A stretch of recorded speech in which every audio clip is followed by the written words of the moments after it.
MBBS in just 16 lakhs. Kyrgyzstan, Central America, Russia, Georgia. Orbit Global Education.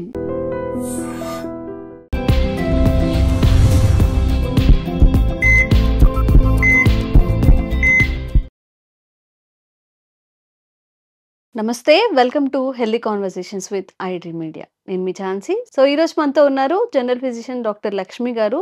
So cancer గురించి మనం కొంత awareness కల్పించే ప్రయత్నం అయితే చేస్తున్నాము. చాలా మందికి ఉన్న డౌట్, అంటే one of the most requested comments అనమాట, క్యాన్సర్ నుంచి దూరంగా ఉండాలి, అసలు మాకు లైఫ్లో క్యాన్సర్ రాకూడదంటే అసలు ఏం చేయాల్సి ఉంటుంది, వైరస్ల వల్ల బ్యాక్టీరియాల వల్ల కూడా క్యాన్సర్ వచ్చే అవకాశం ఏదైనా ఉంటుందా అని చెప్పి మనం వినడానికి చాలా సిల్లీగా అనిపిస్తుంది. వైరస్ వల్ల క్యాన్సర్ ఎలా వస్తుంది, బ్యాక్టీరియా వల్ల వస్తుంది అని చెప్పి. బట్ నిజానికి వాస్తవం ఏంటో మనకు తెలియదు. ఈరోజు మ్యామ్ ద్వారా మ్యామ్ని అడిగి తెలుసుకునే ప్రయత్నం చేద్దాము. నమస్తే మ్యామ్. నమస్తే. సో అసలు ఇది నిజమే అంటారా, వైరస్తో బ్యాక్టీరియాతో క్యాన్సర్ వచ్చే అవకాశం ఉంటుందా? అవునమ్మా, ఉంటుంది. ఉంటుందా? ఉంటుంది. ఉంటుందా? యాహ్!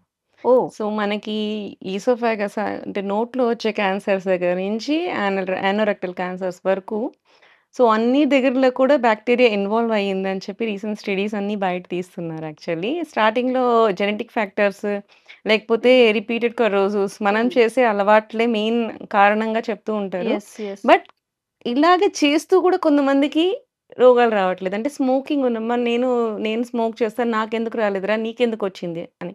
ఇట్లాంటివి వచ్చినప్పుడు దే గాట్ డౌట్ అనమాట. సో, ఫర్దర్ మనం ఇన్ డెప్త్‌గా వెళ్ళినప్పుడు ఇద్దరు స్మోకర్స్ ఉన్నప్పుడు ఒక స్మోకర్‌కి రాలేదు. ఇంకో స్మోకర్‌కొచ్చింది. ఎందుకు అనేది జెనెటిక్ ఫ్యాక్టర్స్ ఉన్నాయా అవన్నీ కూడా చూస్తూ వెళ్తూ ఉన్నప్పుడు నెక్స్ట్ సెకండరీ ఫ్యాక్టర్స్ ఏమున్నాయని చూసుకున్నప్పుడు సో, ఏదైతే కొరోజన్ జరిగిందో దాని తర్వాత దాని మీద మనకి ఏదైతే ఇన్ఫెక్షన్స్ వస్తున్నాయో ఐదర్ వైరస్ కానీ, బ్యాక్టీరియా కానీ ఇన్వేడ్ అయ్యి అవి గ్రోత్స్‌ని పెంచుతున్నాయి. అంటే అక్కడ సెల్ డివిజన్ అనేది మనకేంటి క్యాన్సర్ అంటే ఒక కణం అక్కడ ఉండాలి అనుకుంటే ఆ కణం కొంతసేపు అయ్యేసరికి మైటోసిస్ అంటే అది 2గా డివైడ్ అవుతుంది. తర్వాత పాత చనిపోతుంది. కొత్తది మళ్ళీ డివైడ్ అవుతుంది. ఇట్లా షెడ్ అవుతూ ఉంటది. స్కిన్ దగ్గర నుంచి బాడీలో ఆర్గాన్స్ దగ్గర నుంచి ప్రతిదీ పర్టిక్యులర్ టైంకి షెడ్ అవుతుంటది. కొత్త సెల్స్ ఫార్మ్ అవుతూ ఉంటాయన్నమాట. అట్లా జరుగుతూ ఉన్నప్పుడు ఏంటంటే ఒకసారి ఇరిటేషన్ జరుగుతదనమాట. అంటే మనం కంటిన్యూయస్‌గా దాని మీద ఇరిటేట్ చేస్తున్నప్పుడు ఇట్ స్టార్ట్ గ్రోయింగ్ మోర్ అనమాట. అంటే మళ్ళీ సెల్ డివిజన్ ఎక్కువ జరిగిపోతుంది. అంటే సో, ఇప్పుడు పర్టిక్యులర్ టైం గాకుండా ఎక్కువ కొంత టైంలోనే ఎక్కువ సార్లు చేయడం అనమాట. ఇప్పుడేంటి ఇప్పుడు క్యాన్సర్ ఉన్న వాళ్ళ ఏదైనా స్ప్రింకిల్స్ అలా రాకముందు పడితే వస్తుందా? లేకపోతే ఉన్నదే ఇంకా ఎక్కువ అవుతుందా? రాకముందే అన్నమాట. రాకముందు జరుగుతున్న మెకానిజం బాడీలో ఎందుకు అసలు క్యాన్సర్ ఫార్మ్ అవుతుంది? ఎందుకు ఫార్మ్ అయితుంది? ఎక్కడైనా సరే ఒక బాడీలో ఒక క్యాన్సర్ ఫార్మ్ అయితుందంటే ఖచ్చితంగా అక్కడ ఇన్‌ఫ్లమేషన్ జరగాలి. అంటే నువ్వేదో తప్పు చెయ్యాలి అక్కడ. తప్పు చేయకపోతే మన బాడీ ఆర్గాన్ దాని పని అది చేసుకుంటూ పోతది. దానికి నువ్వు ఇరిటేట్ చేసావు ఏదో రకంగా. అంటే ఇప్పుడు కడుపులో క్యాన్సర్ వచ్చింది. ఏం చేసావు నువ్వు? కంటిన్యూయస్‌గా మసాలాలు తింటున్నావు, ఇర్రెగ్యులర్ ఫుడ్ తింటున్నావు, టైంకి తినట్లేదు. ఇట్లాంటివి చేసినప్పుడు మన గ్యాస్ట్రిక్ మ్యూకోసా ఒకటుంటది. అది మన ప్రొటెక్టివ్ లేయర్ అన్నమాట. ఆ లేయర్ దెబ్బతింటది. దెబ్బతిన్నప్పుడు అక్కడేంటంటే బ్యాక్టీరియల్ ఇన్ఫెక్షన్స్ వచ్చే అవకాశాలుంటదంట. ఎప్స్టీన్ బార్ వైరస్ అని ఉంటది. అదొకటి. హెలికోబాక్టర్ పైలోరి అనేది బ్యాక్టీరియా. ఇది వైరస్, అది బ్యాక్టీరియా. ఇయన్నీ ఏం చేస్తాయంటే ఇన్వేడ్ చేస్తాయి. ఆ టైంలో మనకి ఇమ్యూనిటీ తక్కువుంటది. జనరల్‌గా మనకి ఏ ఇన్ఫెక్షన్ వచ్చినా సరే మన బాడీ ప్రొటెక్టివ్ సెల్స్ ఉంటాయి. లైక్ టీ సెల్స్ అన్నమాట. డబ్ల్యూబీసీ సెల్స్, టీ సెల్స్ ఇవుంటాయి. ఇవేం చేస్తాయి? వైరస్ రాని, బ్యాక్టీరియా రాని నువ్వు మందులేసుకోకపోయినా కానీ వాటికి ఫైటింగ్ కెపాసిటీ ఉంటుంది. అవి చంపేస్తాయి. అవి చంపేసి మన బాడీని ప్రొటెక్ట్ చేస్తాయి. ఆ ప్రొటెక్ట్ చేసినప్పుడు మనం ఏం చేయాలి? ఓకే. మనం ఇంకోసారి ఇలాంటివి తినకుండా ఉండి జాగ్రత్తగా ఉన్నారనుకోండి. సో, అది మళ్ళీ దానికది రికవర్ అయితది. Heal okay. అవుతది. ఓకే. సో, అలా చేయలేదు. మళ్ళీ అదే పనిగా దాన్ని మళ్ళీ ఇరిటేట్ చేస్తూ ఉన్నాం. సో, కొంత టైంకి ఈ టీ సెల్స్ అవన్నీ కూడా వెక్స్ అయిపోతాయి. సో, వెక్స్ అయిపోయినప్పుడు ఆ పని ఆగిపోయినప్పుడు ఇక్కడ బ్యాక్టీరియాలు ఏదైతే ఇన్వేడ్ అయి ఉన్నాయో బ్యాక్టీరియా కానీ, వైరస్ కానీ అవి దే స్టార్ట్ గ్రోయింగ్ ద సెల్‌ని ఇరిటేట్ చేయడం స్టార్ట్ చేస్తాయి. సో, అది హీల్ చేసుకోవడానికి ట్రై చేసే టైంలో అది ఎక్కువ రియాక్ట్ అవుతది సెల్. ఎక్కువ రియాక్ట్ అయినప్పుడు దాని మీద ఒక 2 సెల్స్ ఫార్మ్ అవ్వాల్సింది 3, 4, 5 అట్లా ఎక్కువగా ఫార్మ్ అయిపోతుంది. దట్ లీడ్స్ టు క్యాన్సర్స్ అన్నమాట. ఓకే. ఓకే. జనరల్‌గా ఎక్కడైనా సరే ఇట్లాంటి మెకానిజమే జరుగుతూ ఉంటుంది. మ్యామ్, ఇప్పుడు మనం టీ సెల్స్ గురించి మాట్లాడుకున్నాం కదా! ఇప్పుడు ఇంటర్మిటెంట్ ఫాస్టింగ్ అని చెప్పి ఒక 16 అవర్స్ ఫాస్ట్ చేస్తున్నప్పుడు టీ హ్మ్. సెల్స్ ఫార్మ్ అవుతాయి హ్మ్. అని చెప్తున్నారు. బట్ కొంతమంది ఏం చెప్తున్నారంటే అసలు బాడీని అంతా స్టార్వింగ్‌తో ఉంచినప్పుడు అది అల్టిమేట్‌గా మన బాడీ మీద ఎఫెక్ట్ ఆ! చూపిస్తుంది. జుట్టు ఊడిపోతుంది, సమ్ ఎగ్జాక్ట్‌లీ. ఇష్యూస్ వస్తాయి. మనం వీక్ అవుతాము అని చెప్పి. మరి ఈ 2 వాదనలు ఏది కరెక్ట్? నేను ఏది చెప్తా. పాటించొచ్చు? పర్ఫెక్ట్‌గా చెప్తా. హ్మ్. అతి సర్వత్ర వర్జయేత్. హ్మ్. అసలు చేయకపోవడం కూడా తప్పే. ఓకే. అసలు చేయకపోవడం, అతి చేయడం 2 తప్పే. హ్మ్. ఆ తప్పే, అతి తప్పే. అసలు అది అది చాలా మంది చేస్తున్న తప్పే అది. ఫాస్టింగ్ చేయమంటారు. హ్మ్. కానీ నీకు 36 అవర్స్ చెయ్యి, 48 అవర్స్ చెయ్యి, 40 రోజులు చెయ్యి, 20 రోజులు చెయ్యి ఇలా ఎక్కడ చెప్పలేదు. హ్మ్. యాక్చువల్లీ లంఘనం పరమౌషధం. ఈ మాట చెప్పి లంఘనం అంటే ఫాస్టింగ్ అని చెప్పేస్తారు. హ్మ్. లంఘనం అంటే పర్టిక్యులర్ అర్థం ఏంటంటే హ్మ్. లఘు ఆహార భోజనమితి లంఘనం. అంటే? లఘు ఆహార భోజనమితి లంఘనం. అంటే మనకి ఈజీగా డైజెస్ట్ అయ్యే ఫుడ్స్ తినేదాన్ని లంఘనం అంటారు. అంటే అస్సలు అచ్చా! తినకుండా కంప్లీట్‌గా ఫాస్ట్ చేయండి అంటే, అసలు ఏమి తినకుండా ఉండమని చెప్పి అసలు ఆయుర్వేదంలో చెప్పనే చెప్పరండి. హ్మ్. లంఘనం చేయమని చెప్పినప్పుడు లఘు ఆహార భోజనం తినమంటారు గానీ, అసలేం తినొద్దు, కడుపు మొత్తం ఖాళీగా ఉంచుకోండి అనైతే ఎక్కడ చెప్పరు. హ్మ్. సో, ఇది ఏంటి అంటే రకరకాలుగా బయట వేరుగా మాట్లాడుతున్నారు కానీ, దీనికి అసలు ఆయుర్వేదంలో చెప్పిన దానికి సంబంధం లేదు.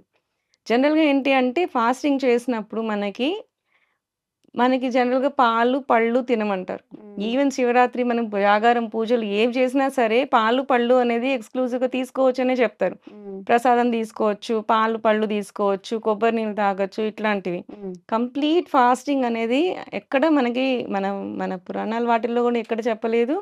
మనకి టెక్స్ట్ బుక్స్‌లో కూడా ఆయుర్వేదంలో కూడా ఎక్కడ చెప్పలేదు. సో, హ్మ్. మనం ఏంటంటే అలాంటి టైంలో స్పైసీ ఫుడ్ తీసుకోవడం కానీ, అట్లాంటివి మనము ఆ రోజైనా సరే అవాయిడ్ చేస్తే పొట్ట దానికది హీల్ చేసుకోవడానికి ట్రై చేస్తది ముందు. ఓకే. ఓకే. సో, నువ్వు కంటిన్యూయస్‌గా నీకు వర్క్ ఇస్తానే ఉన్నారు. సండే హ్మ్. కూడా హాలిడే లేదు. ఫ్రైడే కూడా హాలిడే లేదు. నీకు కొన్ని రోజులకి ఇరిటేషన్ వస్తది కదా! వస్తది. కొంచెం గ్యాప్ గ్యాప్ ఇవ్వాలి. తీసుకోవాలనిపిస్తది. హ్మ్. అనిపిస్తుంది కదా! హ్మ్. వీక్లీ వన్స్ అన్నా ఉండాలి అని నీకు బాడీ కనిపించినప్పుడు, నీ పొట్టకు కూడా వీక్లీ వన్స్ అన్నా కొంచెం గ్యాప్ ఇవ్వాలి కదా! హ్మ్. హ్మ్. సో, అలా అనేది అలా ఇంట్రొడ్యూస్ చేసిందే మనకు ఉపవాసాలు కానీ, హ్మ్. ఫాస్టింగ్ కానీ. హ్మ్. సో, ఆ టైంలో ఏంటంటే దాన్ని కొంచెం హీల్ చేయాలి. దానికి కూడా అప్పుడు కూడా యాసిడ్ రిలీజ్ చేస్తది కదా! హ్మ్. సో, ఆ యాసిడ్‌ని కాంపెన్సేట్ చేయాలి. అంటే కొంచెం సూద్ చేయాలి. హ్మ్. ఆ సూద్ చేసేలాగా ఉండేవి ఏంటి అంటే పాలు, కొబ్బరి నీళ్ళు. హ్మ్. హ్మ్. జనరల్‌గా అందుకే మనం కొబ్బరికాయ కొట్టి ప్రసాదాలు తీసుకునేటప్పుడు గానీ, ఏం చేసినా సరే మనం కొబ్బరి నీళ్ళు తీసుకుంటూ ఉంటాం. లేకపోతే పాలు తాగుతూ ఉంటాం. అభిషేకాలు చేసిన పాలు కానీ, హ్మ్. ఫ్రూట్స్ కానీ తింటూ ఉంటాం. హ్మ్. ఇట్లాంటివి చేసినట్టు ఏంటంటే దీంట్లో కొంచెం మనకి మ్యూకస్ రిలీజింగ్ థింగ్స్ వస్తాయి. హ్మ్. సో, మనకేంటంటే సూదనవుతది జనరల్‌గా పొట్ట అనేది. ఇప్పుడు బనానాస్ తింటుంటాం హ్మ్. జనరల్‌గా. హ్మ్. బనానా కూడా ఏంటంటే లేయర్ ఫార్మ్ అయితది. స్మూతనింగ్ అవుతదనమాట. ఓకే. సో, ఇట్లాంటివి ఇంట్రొడ్యూస్ చేసుకోవాలి ఫాస్టింగ్‌లో కానీ, అసలు ఏమీ తినకుండా ఉండడం అనేది చాలా తప్పు. హ్మ్. ఇంటర్మిటెంట్ ఫాస్టింగ్ అని చెప్తున్నారు కదా! హ్మ్. ఇంటర్మిటెంట్ ఫాస్టింగ్ అంటే మధ్యలో గ్యాప్ ఎక్కువ తీసుకోండి. కానీ 2 మీల్ తీసుకోండి. హ్మ్. 2 మీల్ తీసుకునే దాంట్లో కూడా ఫుల్ మీల్ తీసుకోండి. హ్మ్. అంటే అన్నీ ఉండేలాగా చూసుకొని ఫుల్ మీల్ తీసుకోండి. ఓకే. ఇట్లనే చెప్తారు మన హ్మ్. వాళ్ళు కానీ, హ్మ్. అసలు ఏమీ తినకుండా ఉండొద్దు. ఈరోజు తినది నెక్స్ట్ రోజు పొద్దునకి అసలు ఎంగిలి కూడా తినొద్దు అని కూడా ఈవెన్ హ్మ్. కొన్ని పండగల్లో మార్నింగ్ అంతా ఫాస్ట్ చేసి నైట్ తింటారు. హ్మ్. అస్సలు ఏమీ తినకూడదు అని చెప్పి ఏ దగ్గర లేదు. హ్మ్. ఎక్కడా లేదు. హ్మ్. హ్మ్. ఇది కొత్తగా ఇంట్రొడ్యూస్ చేసుకొని చెప్పుకున్నది. ఓకే. ఓకే. అండ్ ఇది మనకి హ్మ్. ఇప్పుడు వైరసెస్, బాక్టీరియాస్ గురించి మాట్లాడుకుంటున్నాం యెస్. కదా! యెస్. సో, మనకి పొట్ట దగ్గర నుంచి కింద వరకు వచ్చే క్యాన్సర్స్‌లో ఏ వైరస్, ఏ బాక్టీరియాస్ ఇన్వాల్వ్ అయ్యాయో మనం చూసుకుందాం. హ్మ్. జనరల్‌గా నోటి క్యాన్సర్స్ వస్తూ ఉంటాయి కొంతమందికి. హ్మ్. ఓరల్ క్యాన్సర్స్, టంగ్ క్యాన్సర్స్ ఇట్లాంటివి ఓరల్ క్యాన్సర్స్ అవన్నీ వస్తూ ఉంటాయి. హ్మ్. ఇవి ఏంటి అంటే మనకి హెచ్‌పివి వైరసెస్ వస్తూ ఉంటాయి. ఈ మధ్య హెచ్‌పివి కూడా వాక్సిన్స్ వచ్చినాయి. సర్వైకల్ క్యాన్సర్, హ్యూమన్ హ్మ్. పాపిల్లోమా వైరసెస్ ఉంటాయి కదా! హ్మ్. హ్మ్. పాపిల్లోమాస్ అంటే ఎక్సెసివ్ గ్రోత్స్ అన్నమాట. ఇలా పొడుగు పొడుగ్గా ఫార్మ్ అయితాయి. పాపిల్లోమాస్ అన్నమాట. హ్మ్. హ్మ్. స్క్వామస్ చూడడానికి స్కిన్ లాగే ఉంటుంది. బట్ ఎక్సెస్ ఫార్మ్ అయితాయి. అంటే టంగ్ ఉందనుకోండి, టంగ్ లాగే కలర్ అలానే ఉంటది మ్యూకస్ టైప్‌లోనే. బట్ బుడిపెలు లాగా ఎక్కువ వస్తూ ఉంటాయి. దాన్ని ఓకే. పాపిల్లోమాస్ అంటారనమాట. హ్మ్. హ్మ్. ఇట్లాంటివి సెర్విక్స్‌లో కానీ, ఓరల్‌లో కానీ ఇట్లా రావడం. హ్మ్. వీటికి జనరల్‌గా ఇప్పుడు రీసెంట్‌గా వస్తున్న క్యాన్సర్స్ అన్నీ చాలా వరకు అబ్జర్వ్ చేసిందేంటంటే, ఈ వైరస్ ఒకటి కారణం అన్నప్పుడు, ఈ వైరస్‌తో పాటు సెక్షువల్ ట్రాన్స్‌మిషన్స్ కూడా మెయిన్ కారణం. హ్మ్. ఈ ఓరల్ సెక్స్ చేసేవాళ్ళు వీళ్ళకి కూడా ఎక్కువ ఇలాంటి క్యాన్సర్స్ వచ్చే అవకాశాలుంటాయన్నమాట. ఓకే. సో, ఈ హెచ్‌పివి వైరస్ కూడా ఇప్పుడు వాక్సిన్స్ వచ్చున్నాయి. సో, ఇట్లాంటి వాక్సిన్స్ అనేది మనం యూజ్ జేసుకోవాలి. హ్మ్. హ్మ్. నెక్స్ట్ వచ్చినప్పుడు అక్కడ హెచ్‌పివి వైరస్ ఉంది కదా! వైరస్ కూడా లీడ్స్ టు క్యాన్సర్ అన్నమాట అక్కడ. Oh! Oh! So, next comes to stomach. హ్మ్.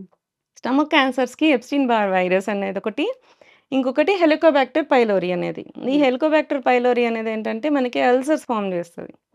సో, ఈ స్టమక్ అల్సర్స్ వస్తుంటాయి. గ్యాస్ట్రిక్ అల్సర్, పెప్టిక్ అల్సర్ ఇట్లాంటివి వస్తున్నాయని చెప్పి అంటారు కదా! జనరల్‌గా బయట ఎక్కువ ఫుడ్ తీసుకునే వాళ్ళు అంత హైజీనిక్‌గా ఉండదు. అండ్ ఆరిపోతుంది. అందుకే వేడి వేడిగా అన్నం తినాలి అంటారు. సో, వేడిగా అన్నం తిన్నప్పుడు ఏంటంటే ఆ హీట్‌కి జనరల్‌గా వైరస్, బ్యాక్టీరియాలో ఉన్న కిల్ అయిపోతుంది. మనం ఎప్పుడైతే చల్లారిపోయిన ఫుడ్ కానీ, స్టేల్ ఫుడ్ కానీ తీసుకున్నప్పుడు తొందరగా వాటి మీద బ్యాక్టీరియా కానీ, వైరస్ కానీ వచ్చే ఓకే. అవకాశాలుంటాయి. ఉంటాయి. అందుకని మన పెద్దవాళ్ళు ఎప్పుడు చూసినా వేడి వేడిగానే అన్నం తినండి అని చెప్పి చెప్తూ ఉంటారు. హ్మ్. సో, హ్మ్.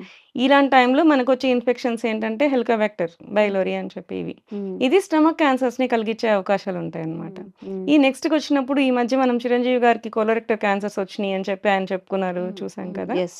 జనరల్‌గా ఈ కొలోరెక్టల్ క్యాన్సర్‌కి కూడా కొన్ని బ్యాక్టీరియాస్ ఉంటాయన్నమాట. ఫ్యూసిబేరం అని చెప్పి ఒక బ్యాక్టీరియా ఉంటది. సో, ఈ యొక్క ఇన్ఫెక్షన్స్ వల్ల కూడా కొలోరెక్టల్ క్యాన్సర్స్ వస్తాయన్నమాట. ఇవి కూడా పాపిల్లోమాస్ లాగా ఫార్మ్ అయితాయి. బుడిపెలు లాగా వస్తుంటాయి కోలన్‌లో అన్నమాట. సో, ఇవి ఈ క్యాన్సర్స్ దీనివల్ల వస్తాయి. Next liver cancer. లివర్ క్యాన్సర్‌కొచ్చినప్పుడు hepatitis virus, hepatitis B, C ఇవి 2 బి, సి అనేవి మనకిక్కడ ఇండియాలో ఎక్కువ ప్రామినెంట్‌గా ఉన్నాయి. ఏ, డి కూడా ఉంటుంది.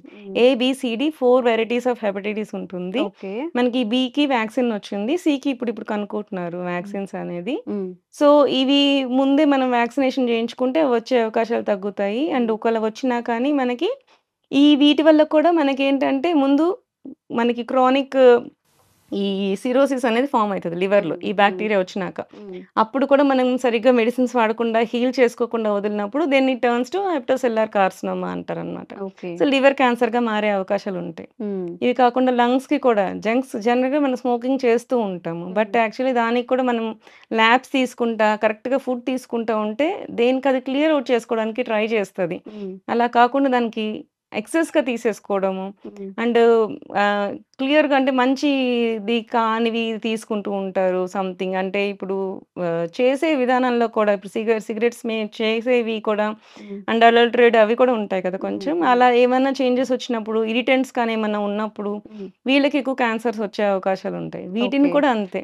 ఒకసారి ఇన్వేడ్ అయ్యాక దాని మీద ఇరిటేషన్ వస్తుంది. దాని తర్వాత నువ్వు హీల్ చేసుకోనప్పుడు, నీ బాడీలో ఇమ్యూనిటీని పెంచుకోనప్పుడు అక్కడ మళ్ళీ బ్యాక్టీరియా, వైరస్ ఫార్మ్ అయిపోయి అక్కడ కూడా క్యాన్సర్స్ వచ్చే అవకాశాలుంటాయన్నమాట. ఓహ్ ఈ మై గాడ్! ఓరోఫారింజియల్ క్యాన్సర్స్ కానీ, ఈ ఫారింగ్స్‌లో క్యాన్సర్స్ కానీ, థ్రోట్‌లో క్యాన్సర్స్ కానీ, లారింగ్స్ అంటారు. అంటే స్వరపేటిక. దానికి కూడా క్యాన్సర్స్ వస్తుంటాయి. ఓకే. ఈ క్యాన్సర్స్ అన్నిటికి కూడా జనరల్‌గా ఏంటి అంటే ఒక ఇరిటెంట్ తర్వాత నుంచి మనం అలాగే కంటిన్యూయస్‌గా దాన్ని ఇరిటేట్ చేస్తూ ఉంటే it starts growing heavy cells. It turns to cancer అన్నమాట.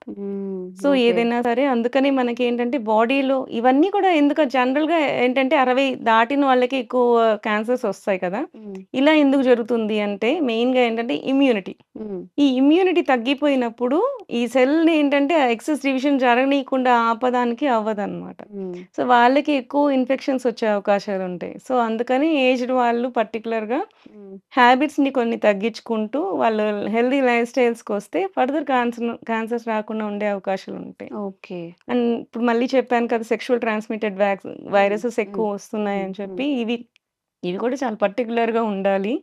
జనరల్‌గా ఏంటంటే మల్టిపుల్ పార్ట్నర్స్ ఉన్న వాళ్ళకి కూడా ఎక్కువ క్యాన్సర్స్ వచ్చే అవకాశాలుంటాయి. ఓహ్ మై ఈ గాడ్! హెపటైటిస్ బి వచ్చినా సరే, హెచ్‌పివి వైరస్ వచ్చినా సరే, ఇవి 2 కూడా మీకు ట్రాన్స్‌మిషన్ వల్లే వస్తుందన్నమాట. జనరల్‌గా ఒకళ్ళకొకళ్ళు మనం తినే దాంట్లో రాదు. ఓకే. జనరల్‌గా సెలైవా నుంచి కానీ, ఈ అన్‌ప్రొటెక్టెడ్ సెక్సెస్ వల్ల వీటి వల్ల వస్తాయి. సో, ఇప్పుడున్న యూత్‌కి ఏంటి అంటే జనరల్‌గా ఎవరికుంటుందో ఎవరికో తెలీదు. ఇట్లా ఇట్స్ ఫ్యాన్సీ లైఫ్‌లోకి వెళ్ళిపోతూ ఉంటే ఇప్పుడు అందుకే 30 ఇయర్స్‌కి, 25 ఇయర్స్ నుంచి 30 ఇయర్స్‌కి ఎర్లీ క్యాన్సర్స్ కూడా మనం డిటెక్ట్ చేస్తున్నాం. 40 ఏళ్ల వాళ్ళకి కూడా క్యాన్సర్స్ వచ్చేస్తూ ఉన్నాయి. సో, ఇవి కూడా చూసుకోండి.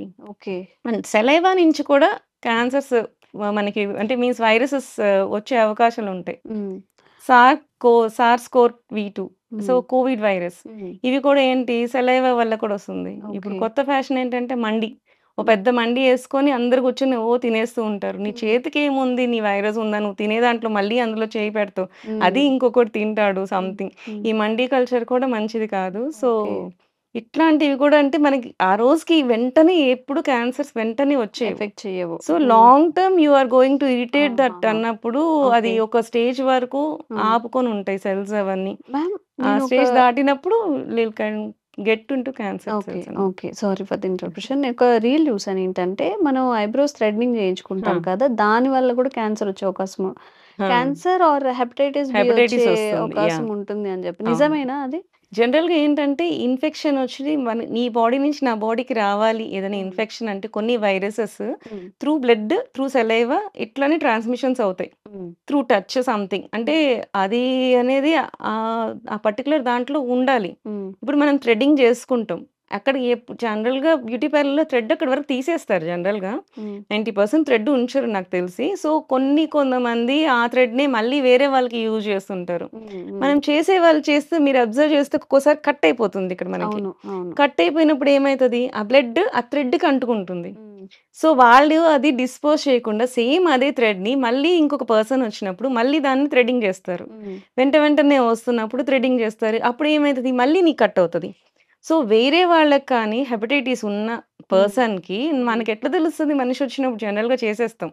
చేసేసినప్పుడు అక్కడ ఆ బ్లడ్ కానీ దానికి అంటుకొనుండి సేమ్ అదే థ్రెడ్‌ని హ్మ్. మనకి మళ్ళీ థ్రెడ్డింగ్ చేసినప్పుడు మనకి కూడా మళ్ళీ కట్టొస్తే ఈ బ్లడ్‌లో ఉన్న వైరస్ అందులోకి ట్రాన్స్‌మిట్ అయ్యే అవకాశాలుంటాయి. హ్మ్. హ్మ్. సో, అలా వచ్చినప్పుడు మనకి క్యాన్సర్స్ వచ్చే అంటే మీన్స్ హెపటైటిస్ వచ్చే అవకాశం ఉంటుందన్నమాట. Okay. So, okay. This is a particular case. So, హ్మ్. మీరెప్పుడైనా సరే థ్రెడ్డింగ్ అలా చేసుకున్నప్పుడు హ్మ్. పర్టిక్యులర్‌గా కొంతవరకు ముందు థ్రెడ్ తీసేసేయండి. కొంత కట్ చేయండి. ఫ్రెష్ థ్రెడ్ నుంచి స్టార్ట్ చేయండి. హ్మ్. అని చెప్పి మీరే ఒక half metre thread or 1 metre thread మీరే దగ్గరుండి తీయించేసుకొని నెక్స్ట్ నుంచి స్టార్ట్ చేసుకోండి. ఇట్లాంటి అవకాశాలు రాకుండా ఉంటాయి. Okay. Okay. So, complete information మేము కూడా అందించామనుకుంటున్నాము.